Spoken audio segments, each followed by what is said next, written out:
Hi hello எல்லாருக்கும் வணக்கம், வாழ்க வளமுடன். இன்றைக்கி நம்ம பார்க்க போகிற இடம் எங்கே அப்படின்னு பார்த்தோன்னா, தேனி டு சின்னமனூர் போகிற கட் ரோடில் இருக்க ஒரு விவசாய நிலம் தாங்க பார்க்க போகிறோம்.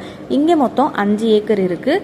திராட்சை போடக்கூடிய வளமான இடம். தென்னை வேணும் அப்படின்னாலும் போட்டுக்கலாம். ஏக்கர் 15 லட்சம் சொல்கிறாங்க. நீங்களே பார்க்கலாம், நல்ல செம்மண் இருக்கக்கூடிய வளமான இடங்க. இடம் சுற்றி பார்த்தீங்க அப்படின்னா தென்னை வாழையில் விவசாயம் பண்ணிக்கிட்டு இருக்காங்க. ஸோ உங்களுக்கு இந்த இடம் பிடிச்சிருக்கு, நீங்கள் நேராக போய் பார்க்கணும் அப்படின்னா திருவரங்கன் 7373797936 இந்த நம்பருக்கு நீங்கள் கால் பண்ணலாம்.